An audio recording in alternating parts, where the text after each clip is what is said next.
Hello दोस्तों, स्वागत है आपका हमारे इस यूट्यूब चैनल पर। दोस्तों, आज हम बिहार दरोगा की पूरी रणनीति के बारे में जानेंगे कि किस तरह से आपको क्या करना है। लेकिन उससे पहले आप सभी को 15 अगस्त की ढेर सारी शुभकामनाएं। और ये 74 साल हमें आज़ादी को हो गए।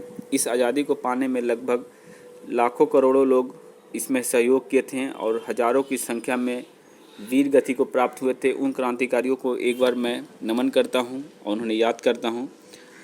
उनकी जो सोच थी, वो जो सोच कर इस देश को आज़ाद कराए थे कि ये देश जब आज़ाद होगा तो यहाँ के लोग सुरक्षित रहेंगे और हर वो चीज़ वो अपने आप से कर पाएंगे जो उनके हक का चीज़ है। लेकिन ये उनकी सोच जो थी वो कहीं ना कहीं विफल रही।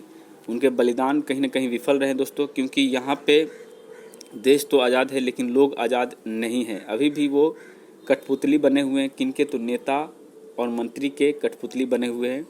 यहाँ पे हर एक चीज़ पर पॉलिटिक्स होता है दोस्तों। क्राइम दिन पर दिन बढ़ते जाती है, करप्शन दिन पर दिन बढ़ते रहता है और बेरोज़गारी की तो बात ही छोड़ दीजिए। बेरोज़गारी तो इतनी ज़्यादा बढ़ी हुई है अपने देश में कि उसका कोई चर्चा ही नहीं कर सकता है।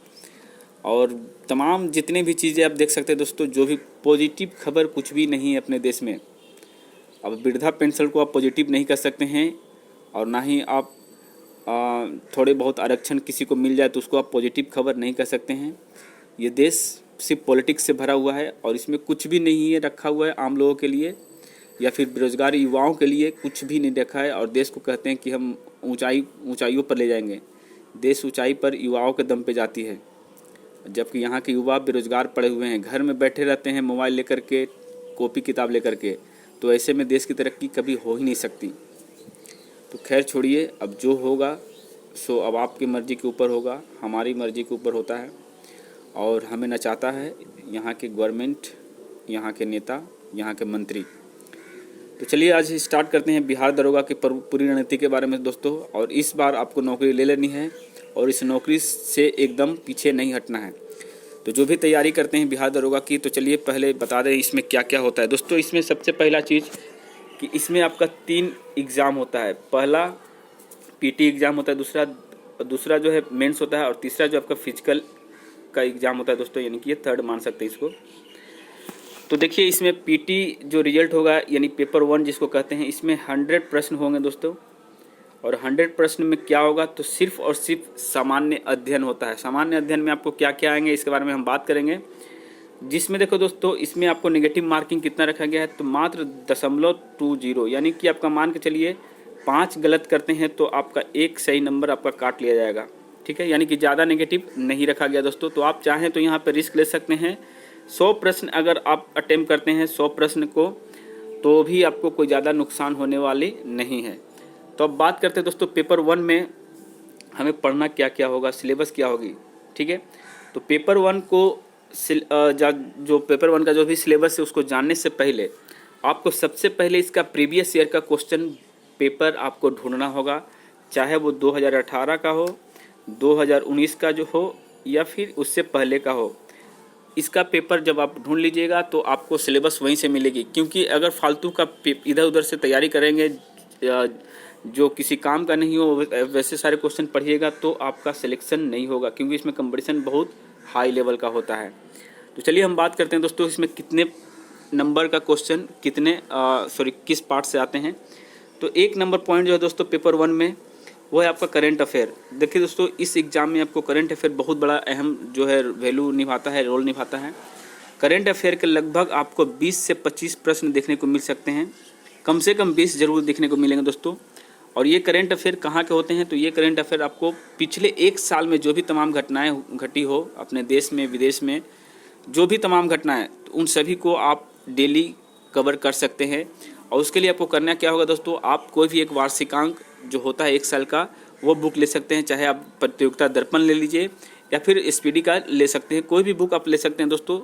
यहीं से आपका कवर हो सकता है। या फिर कोई यूट्यूब का बढ़िया चैनल हो, जैसे मैं अवस्थी सर का नाम लूँगा यहाँ पे, यहाँ आपका वाईफाई स्टडी में पढ़ाते हैं, बहुत ही अच्छा उनका पकड़ है करंट अफेयर में। तो आप चाहें तो उनसे पढ़ सकते हैं डेली का करंट अफेयर्स। तो ये होगा करंट अफेयर दोस्तों। करंट अफेयर में आपका तो 20 से 25 मार्क्स आएंगे। उसके बाद पेपर भाग 2 जो है, ये तो भाग 1 था ऊपर में करंट अफेयर का। भाग 2 की बात करें दोस्तों तो इसमें आपका आता है इतिहास, ठीक है, इतिहास हो गया आपका दोस्तों। उसके बाद आपका होता है भूगोल, उसके बाद आपका आता है इकोनॉमिक्स यानी कि आपका आ गया इकोनॉमिक्स, और उसके बाद पॉलिटिक्स यानी कि राजनीति जो भी है। तो 4-5 भागों में आपका पूरा इतिहास या फिर आप सामान्य ज्ञान कर सकते हैं वो बटा हुआ दोस्तों, जिसमें आपको 40 से 50 प्रश्न देखने को मिलेंगे, जिसमें हिस्ट्री, पॉलिटिक्स, इकोनॉमिक्स और आपका क्या कहते हैं उसको, भूगोल, ज्योग्राफी, ठीक है। तो इन तमाम चीज़ों को आपको पढ़ना है। हिस्ट्री में आपको क्या पढ़ना है दोस्तों, तो आपको प्राचीन इतिहास, मध्यकालीन इतिहास और आधुनिक इतिहास पढ़ना है। उसके बाद आपको राजनीतिक में भारत के संविधान के बारे में पढ़ना है, उनके अनुच्छेद वगैरह पढ़ना है। और दोस्तों ज्योग्राफी की बात करें तो ज्योग्राफी में भारत का भूगोल और विश्व का भूगोल भी आपको पढ़ना है। और साथ में आपको इकोनॉमिक्स के बेसिक और अभी के करंट जो इकोनॉमिक्स में जो भी चेंजेज आते हैं उन सभी पे आपको फोकस करना है।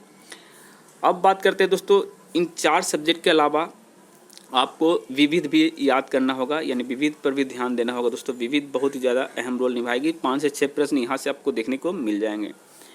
तो ये तो भाग 2 था पेपर 1 का। अब पेपर 3 का पेपर 1 का भाग 3 क्या है दोस्तों, तो ये है आपका साइंस।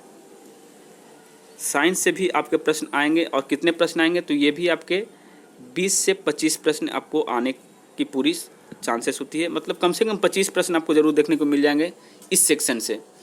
और इसमें पढ़ना क्या दोस्तों, तो आपको बता दें साइंस में इसमें आपको लाइफ साइंस यानी कि आप कह सकते हैं कि बायोलॉजी, उसके बाद फिजिकल साइंस यानी कि फिजिक्स जिसको कह सकते हैं दोस्तों, और उसके बाद केमिस्ट्री, ठीक है, केमिस्ट्री भी आपको इसमें देखने को मिलेंगे। तो इन सभी चीज़ों की तैयारी के लिए आपको कुछ नहीं करना है। आपको 7-8 क्लास से लेकर के 10 तक के एनसीईआरटी बुक को आप फॉलो कर सकते हैं, या फिर लुसेंट में भी मिनिमम प्रश्न आपको देखने को मिले, मैक्सिमम नहीं बोल सकते हैं उसको क्योंकि उसमें ऑब्जेक्टिव टाइप के प्रश्न होते हैं। तो फिर भी आप चाहें तो लुसेंट से तैयारी करके लगभग 70% मार्क्स आप वहाँ पर ला सकते हैं। यानी कि लुसेंट से साइंस में मान लीजिए अगर 30 प्रश्न है तो 20 प्रश्न आप आराम से कर लीजिएगा सिर्फ लुसेंट से। बाकी के 10 प्रश्नों के लिए आपको एनसीईआरटी या फिर अदर किसी राइटर की बुक को आपको फॉलो करना चाहिए। और बात करें दोस्तों पेपर 2 की बात मैं करना भूल गया था बुक के बारे में। तो पेपर 2 में जो सामान्य अध्ययन है उसके लिए आपको 1 नंबर पॉइंट दोस्तों लुसेंट आपको पढ़ना है, भर दम पढ़ना है इसको। जितना पढ़ सकते हैं उतना ज़्यादा आपको कारीगर वहाँ पे साबित होगा। और दूसरा दोस्तों आपको ज्योग्राफी भी लुसेंट से ही मिल जाएगा। तीसरा दोस्तों आपका पॉलिटिक्स आता है, वो आप चाहें तो लुसेंट से कर सकते हैं, या फिर लक्ष्मीकांत की बुक भी है उनसे भी आप कर सकते हैं। और भी कई बुक है, आप जो सूटेबल आपके लिए लगे कि जिसमें कम समय में आप ज़्यादा तैयारी कर पाएँ। तो ये सब दोस्तों आपको जीके के लिए करना होगा। और साथ ही सबसे ज़्यादा इम्पोर्टेंट है जितना पेपर आप प्रीवियस ईयर का आप कर सकते हैं, क्योंकि प्रीवियस ईयर के पेपर से आपको पूरा डिटेल समझ में आएगा कि किस चैप्टर से कितने प्रश्न आते हैं, कौन से टॉपिक से कितना प्रश्न होता है। और पेपर जब भी करिए दोस्तों एक नोट्स बना कर करिएगा कि साइंस से कितने प्रश्न आ रहे हैं और कौन कौन से टॉपिक से ज़्यादा प्रश्न आते हैं। साइंस में बायोलॉजी से आते हैं या फिजिक्स से आते हैं या फिर केमिस्ट्री से आते हैं। तो इस तरह से आपको पेपर 1 कंप्लीट करना है। तो पेपर 1 का जो भी सिलेबस है दोस्तों, यानी पीटी का जो भी सिलेबस है वो मेंस में बहुत ज़्यादा काम करेगा, इसलिए आपको सबसे ज़्यादा तैयारी जो है वो करना है आपको पीटी में ही। और पीटी जब पास करते हैं तो लगभग 20 गुना रिजल्ट दिया जाएगा। उसके बाद आपका मेंस होगा पेपर 2। पेपर 2 में सेम सिलेबस है, लेकिन इसमें 2 चीज़ और ऐड किया गया दोस्तों, वो है आपका एक मैथमेटिक्स और दूसरा है दोस्तों आपका रीजनिंग। ये 2 चीज़ें आपको जो है ऐड कर दी गई है, बाकी सब सेम ही रहेगा। जितने भी आपने पीटी में पढ़े हैं वही आपका मेंस में भी देखने को मिलेगा, सिर्फ 2 चीज़ ऐड हो रहेगा। यानी कि मान के चलिए मैथ और रीजनिंग मिला के 25 क्वेश्चन आपको देखने को मिल सकते हैं वहाँ पे। बाकी के 75 क्वेश्चन में आपका वही साइंस, जीके और करंट अफेयर्स रहेंगे। तो ये तो था पेपर 1, पेपर 2। उसके बाद पेपर 3 कह सकते हैं या फिर इसको पीटी कह सकते हैं, यानी कि फिजिकल एफिशिएंसी टेस्ट, ठीक है। इसमें क्या होगा दोस्तों, इसमें आपको अगर पुरुष हैं तो पहले 6 मिनट की जगह पे अब 6 मिनट 30 सेकंड दिया गया है, यानी 6.5 मिनट में आपको 1600 मीटर दौड़ना होगा। और दूसरा नंबर है दोस्तों लॉन्ग जंप आपका है 12 फीट का, ये पुरुषों के लिए है। और तीसरा है दोस्तों हाई जंप है आपका 3 फीट का। और चौथा है दोस्तों इसमें गोला फेंक है कम से कम 16 फीट जो आपको फेंकना होगा 16 पाउंड का रहता है, ठीक है, यानी लगभग 4 किलो का रहता है। तो वो आपको 16 फीट तक फेंकना है। ये जब तीनों प्रक्रिया को आप पार कर लेते हैं तो आपका वहाँ पे मेडिकल होता है, उसके बाद आपका फाइनल सिलेक्शन होगा दोस्तों, ठीक है, फाइनल सिलेक्शन होगा मेरिट के लिस्ट के बाद। तो यही कुल 3 प्रक्रिया है जिससे आपको होकर गुजरना है। और ये तीनों प्रक्रिया यानी कि आप पेपर 1 देखें यानी कि पीटी का देखें या फिर मेंस का देखें और उसके बाद आपका फिजिकल का देखें दोस्तों, तो ये तीनों आपके लिए बहुत ही ज़्यादा इंपॉर्टेंट है। किसी एक में भी आप चूक करते हैं हल्का सा भी तो आप लिस्ट से बाहर हो जाइएगा। तो आपको ये करना नहीं है, आपको एकदम मेहनत के साथ करना है, प्रॉपर वे में तैयारी करना है, ज़रा से भी इधर उधर नहीं करना है दोस्तों, क्योंकि ये मौका आपको दोबारा फिर मिलेगा या फिर नहीं मिलेगा इसकी गारंटी नहीं रहती है। क्योंकि एक बार जब समय गुजरता है ना दोस्तों तो माइंड में बहुत तरह की बातें आती हैं। एक बार असफल हो गए तो फिर बहुत तरह की प्रॉब्लम आपके सामने खड़ी हो जाती है। तो आप सभी से रिक्वेस्ट है कि इस पेपर को ध्यान से इस बार इस वैकेंसी को पूरा कंप्लीट करेंगे और जितना हो सके प्रीवियस ईयर का पेपर आप कहीं से भी जुगाड़िए और उसी के ऊपर ज़्यादा फोकस करिए अभी से, क्योंकि सिलेबस के बारे में पूरी जानकारी आपको वहीं देखने को मिलेगी। तो अभी के लिए बस इतना ही काफ़ी है दोस्तों। फिर भी अगर कोई प्रॉब्लम आती है तो अगली वीडियो में फिर हम आपसे मिलेंगे और एक और अच्छी प्रॉपर वीडियो में आऊँगा मैं। अभी तो फिलहाल उतना समय नहीं है हमारे पास। तो वीडियो अच्छी लगी तो लाइक ज़रूर करिएगा, शेयर करिएगा, सब्सक्राइब करिएगा। जय हिंद, जय भारत। और एक बार जोर से बोलिए, भारत माता की जय।